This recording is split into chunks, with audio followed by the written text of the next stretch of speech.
আমরা সবসময় বলি জাতি আজ ক্রান্তিকাল অতিক্রম করছে। এই ক্রান্তিকাল যে কখন শেষ হবে এই জাতির ভাগ্যে আল্লাহ ছাড়া কেউ জানে না। আমরা একটা কথা ছোটবেলা থেকে শিখেছিলাম, যে যায় লঙ্কা সে হয় রাবণ। আমাদের জুলাই বিপ্লবের পর ত্যাগ এবং রক্তের যে বর্ণনা হচ্ছে আমি সে বর্ণনা দিতে চাই না। আমরা এটা ভেবেছিলাম ৫৪ বছরে নেতৃত্বের ব্যর্থতায় দেশ যে কঠিন পরিস্থিতির মাঝে পড়েছিল, জনগণের স্বতঃস্ফূর্ত ত্যাগ এবং আন্দোলনের মুখে তার শোচনীয় সমাপ্তি ঘটেছিল। একজন ব্যক্তির নেতৃত্বে একটি দল দেশ ছেড়ে ভারতে পালিয়ে যেতে বাধ্য হয়েছিল। সেখান থেকে জনগণের আন্দোলনের ফসল হিসাবে, বিপ্লবের চেতনার রেজাল্টেন্ট হিসাবে যাদেরকে আস্থা রেখে এই জাতি ক্ষমতায় বসিয়েছিল, আমরা আশা করেছিলাম কমপক্ষে তারা একটি নতুন যাত্রা শুরু করতে পারবে। কিন্তু যেটা বলেছিলাম, এখন দেখি ক্ষমতায় বসার পরে তারাও রাবণে পরিণত হয়েছে। এটা কি তাদের দুর্ভাগ্য না বাংলাদেশের মানুষের দুর্ভাগ্য? এটা একটা বিশ্লেষণের প্রয়োজন। তবে এটা নিঃসন্দেহে আমাদের জন্য, এই জাতির জন্য এক অত্যন্ত বেদনা। আমাদের জীবন দেওয়া শেষ হয় না, আমাদের রক্ত দেওয়া শেষ হয় না। আমরা বিজয়ের পর থেকে আবার সংগ্রামের স্লোগান দিতে হয়। আমরা রক্ত দিয়ে দেশে পরিশুদ্ধ করার পরে আবার রক্ত দেওয়ার ডাক দিতে হয়।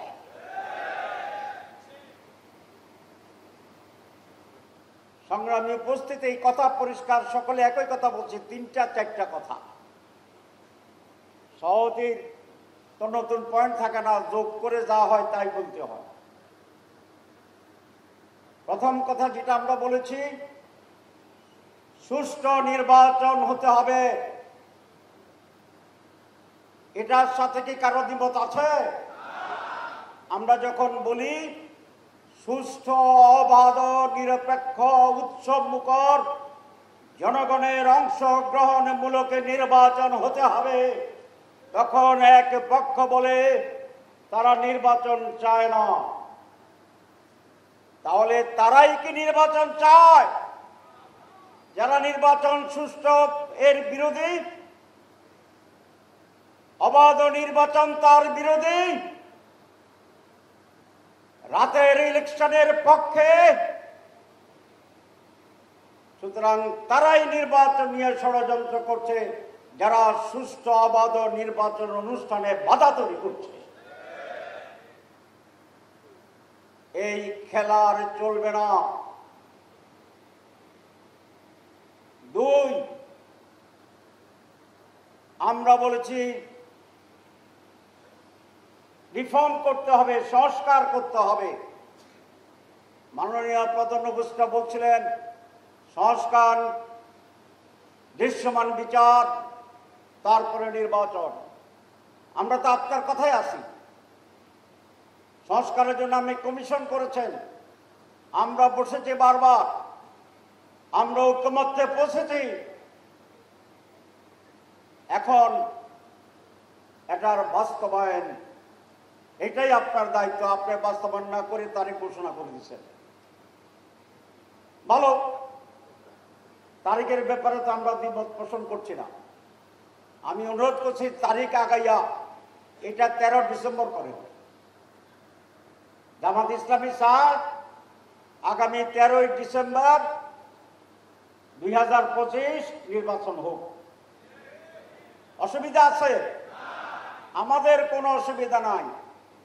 ডিসেম্বরেও নাই, জানুয়ারিতে নাই, ফেব্রুয়ারিতে নাই, এপ্রিলে দিলেও কোনো অসুবিধা ছিল না।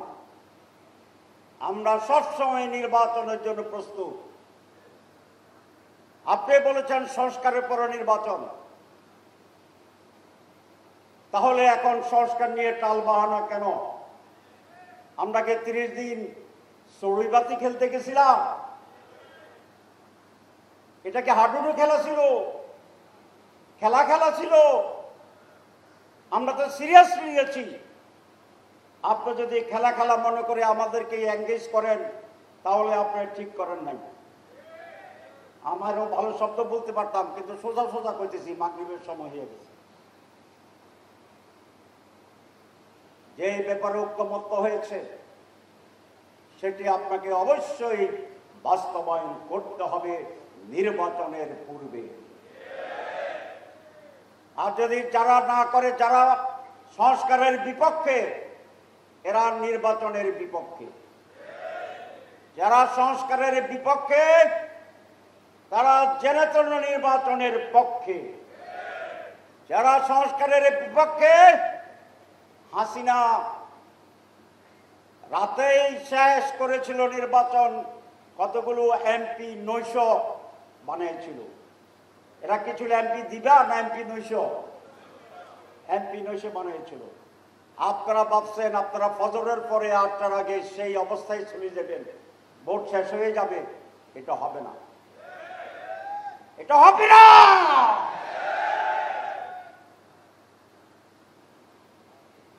কেন হবে না?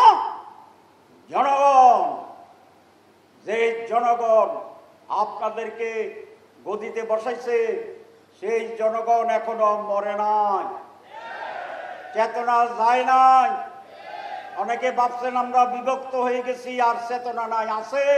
যদি না থাকতো শেখ হাসিনা টুস করছে আর 32 নম্বর শেষ। সব আবার এক হয়ে গেছে না? এইবারও পিআর যদি না দেন, সুষ্ঠু নির্বাচন যদি না করেন, পিআর তো আপনিই বলছেন প্রস্তাবে আপার হাউস লোক পিআর। আপার হাউস মানে কি? তাল গাছের পুরাটা উপরেরটা হচ্ছে পিআর, আপার হাউস। তো নিচেরটা যদি কিচ্ছু না হয় তো উপরে যাবেন কেমনি? কথা বোঝা গেছে? উপরেরটা পিআর, নিচেরটা ডিআর। তো তাহলে উপরে পিয়ারে যাইতে হলে নিচে তো পিয়ার হইয়া বাইরে সেই বাইরে তো যাইতে হইবে। এই কথাটা ওনারা বোঝে না।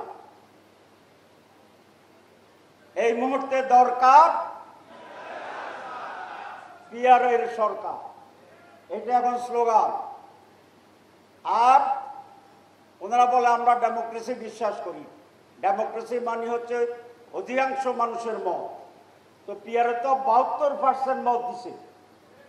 তাহলে জনগণ পিয়ার বুঝে না? বুঝে না। না বুঝলে 72 দিছে কেমনি? না দিলে 39 দেয় নাই কেমনি?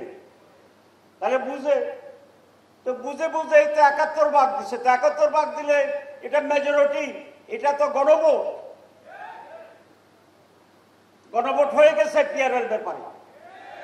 আর যদি আইনি ভিত্তিতে টানে, এটা গণভোটটা হয়েছে, তবে এরকম হয়েছে যেরকম এই সরকার আপাতত সংস্কার হয়েছে বলতেছে, গণভিত্তি হয় না। পিয়ারও হয়েছে, সংস্কারও হয়েছে, দুইটার কোনো আইনগত ভিত্তি হয় না।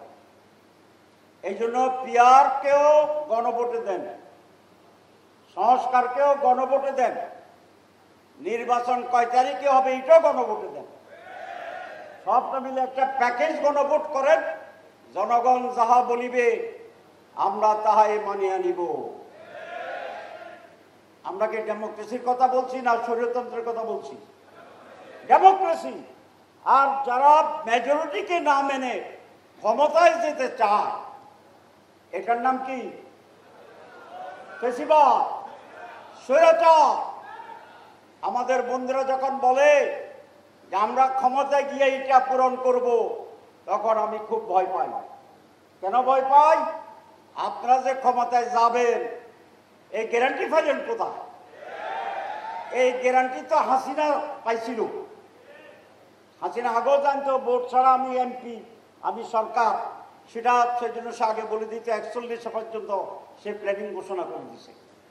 তাহলে আপনারা যে যাইবেন, যাইয়া করবেন, এই গ্যারান্টি কোথায় পেলেন? এখানে ষড়যন্ত্রের গন্ধ পাওয়া যায়, একটি ব্ল্যাক পরিকল্পনার গন্ধ পাওয়া যায়। যেন তেনভাবে ভোট কেটে নির্বাচন হওয়ার আর একটি গন্ধ পাওয়া যায়। আপনারা যাবেন, প্রথম আমারও একটা সন্দেহ ছিল, বোধহয় যাইতেও পারে। এখন কতগুলো সার্ভে হয়েছে, সার্ভে বুঝেন, জনমত যাত্রায় একটি সানের নামে সার্ভে কমিটি বলেছে তারা 42, আমরা 32। 3 মাস আগে, সর্বশেষ 2 সপ্তাহ আগে ব্রাকের একটা সার্ভে হয়েছে, এটাতেও তাদের গণনার লোক ফাইলে আমাদের 1-2 পয়েন্ট কমায়। তারা বলছে তারা 12, আমরা 10.5, 10.47। আগে পার্থক্য ছিল 10%, এখন পার্থক্য কত হয়েছে? 1.5%। 100 ভাগ করলে 3%, তো ব্যবধান কমতেছে না বাড়তেছে? মাত্র 1.5% পার্থক্য হয়েছে। আরো 5 মাস আছে, আরো অনেক সাদাবাজি আছে, আরো অনেক দখল আছে, আরো অনেক পাতা দিয়ে মানুষকে জীবিত মারি ফেলা আছে। এগুলোকে হইব না হইতো না? সম্ভাবনা আছে, সম্ভাবনা আছে। পার্সেন্টেজ কমব ইনশাআল্লাহ। তার সাথে এই যে এখানে আসি বলছে সব যদি যোগ হয় তাহলে এখনো প্রায় কাঁধে কাঁধ, সমানে সমান। আর যদি একটা বাড়ে আর একটা কমে, পাল্লা এরকম বুঝবে, হইতে পারেনি। এখানে আমাদের সেক্রেটারি বলছেন, ওরা বলছেন দেখেন সেরা দেখেন নাম পড়তাম যে একদিক থেকে সব মেজর দল, 7টা মেজর দল আছে। এটা আমার লাস্ট কথা, নোটিশ দিতে হবে না। লাস্ট কথা হচ্ছে 7টা মেজর দল বাংলাদেশে। একটার নাম বিএনপি, একটার নাম জামাত ইসলাম, একটার নাম ইসলামী আন্দোলন, একটার নাম এনসিপি, একটার নাম আমাদের বাচ্চাবাদের ইসলামী খেলাফত মজলিস, 2-3 যেটাই আছে, নেজামে ইসলাম, তারপরে খেলাফত মজলিস, এরপরে বাংলাদেশ খেলাফত মজলিস, এরপরে খেলাফত আন্দোলন, এরপরে গণ অধিকার, এনসিপি, সবগুলা যোগ, শুধু একটা দল বাইরে আছে, সেই দল ভার্সাস আর সব প্রধান দল এক কাতারে। তাইলে তাইলে আল্লাহর রহমতে, বলেন আল্লাহর রহমতে, ইনশাআল্লাহ, আল্লাহর দয়ায়, আল্লাহর ব্লেসিংয়ে এদেশের মানুষের কল্যাণের জন্য, মুক্তির জন্য 54 বছর আমরা স্বাধীনতা ভোগ করতে পারি নাই। সেই জন্য গায়েবী মদদে ইনশাআল্লাহ, আল্লাহর ইচ্ছা, যেভাবে বিপ্লব হয়েছে জুলাই মাসে আগামী নির্বাচনে এরকম একটি পজিটিভ বিপ্লব হবে। এই সবাইকে ধন্যবাদ। শেষ কথা, আমরা যারা পিয়ার চাই, যারা সংস্কার চাই, যারা দুর্নীতিমুক্ত বাংলাদেশ চাই, সবাই মাঠে আবার ঐক্যবদ্ধভাবে, যৌথভাবে আমরা এই দাবি পূরণে সরকারকে বাধ্য করব। আবার একটা শেষ কথা, কিন্তু আমরা চাই না এত রক্তপাতের পরে আবার উত্তেজনা রাজপথে। আমরা শান্তি চাই, সমৃদ্ধি চাই, সমঝোতা চাই। 2টা প্রস্তাব দিয়ে শেষ করব যেটা আসছে। এক, প্রধান উপদেষ্টা মহোদয়, আপনার প্রতি সুনির্বন্ধ অনুরোধ, নির্বাচন নিয়ে আপনি দলগুলোর সাথে বসেন, আলাপ আলোচনা করেন, একটা রাস্তা বের করেন।